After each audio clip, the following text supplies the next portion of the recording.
Tendo entendido a inter-relação normal entre a alimentação, a liberação de insulina pelo pâncreas e o controle glicêmico e compreendido como é que acontece no paciente diabético com déficit efetivo de insulina, agora vamos entender qual é o princípio do tratamento mais adequado do paciente diabético com insulina. O objetivo é tentar mimetizar a normalidade com as insulinas. Vamos recordar que no indivíduo normal, a glicose se eleva no sangue em picos elevados e mais intensos quando a quantidade de alimentação é rica em carboidratos.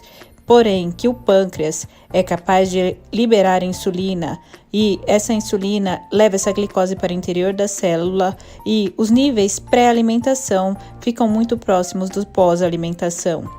Com isso, os níveis de glicose no sangue são mantidos dentro de uma faixa de normalidade, em geral entre 70 e 140. Com as insulinas disponíveis no mercado atualmente, somos capazes de tentar mimetizar o funcionamento de um pâncreas normal e tentar compensar as deficiências causadas pelo diabetes na liberação de insulina. Dessa forma, é interessante que escolhamos um tratamento que possa mimetizar ao máximo a normalidade, com a escolha de uma insulina lenta que faça cobertura do período basal e uma insulina rápida ou ultra rápida que faça a cobertura do período de bolos pós-prandial e que também seja utilizada para correção de momentos em que a glicemia está muito elevada. Esse é o tratamento ideal e para que seja efetivo, é necessário que seja individualizado, é necessário que o paciente seja orientado e é necessário que seja feito o controle das medidas da glicemia. Para a cobertura do período basal, que corresponde ao jejum e o período inter-refeições, é necessário o uso de uma insulina de ação lenta ou intermediária, a chamada insulina basal. Como estratégia para a insulina basal, temos a opção da insulina intermediária NPH, uma insulina humana. Ela começa a agir com um período de 1 a 3 horas após a aplicação, com um pico entre 5 a 8 horas e duração de 18 horas. Essa insulina geralmente requer 2 a 3 aplicações ao dia para ter essa cobertura.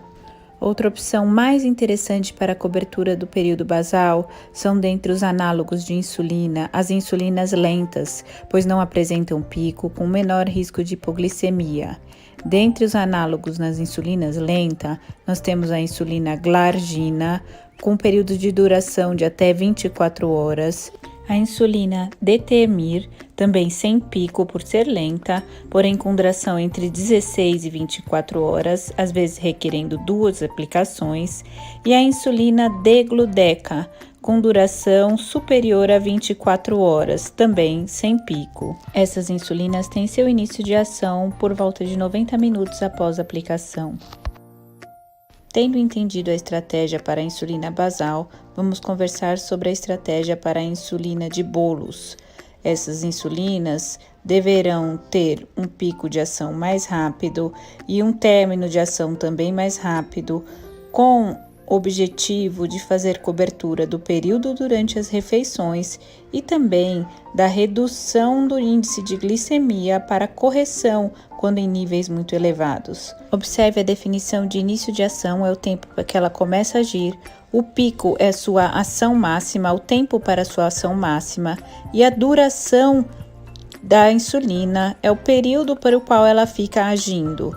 Ao entender essas definições, fica mais fácil na hora de escolher e optar para uma insulina para determinada condição e determinado paciente. Dentre as insulinas disponíveis para a estratégia de bolos, temos na insulina humana a insulina regular, chamada de rápida, com início de ação em 30 minutos, pico entre 2 e 3 horas e duração entre 5 e 6 horas. Apesar de muito usada ainda com essa finalidade, pelo fato de um pico mais demorado e uma duração mais elevada, não é mais a mais adequada de todas dentre as disponíveis para essa situação.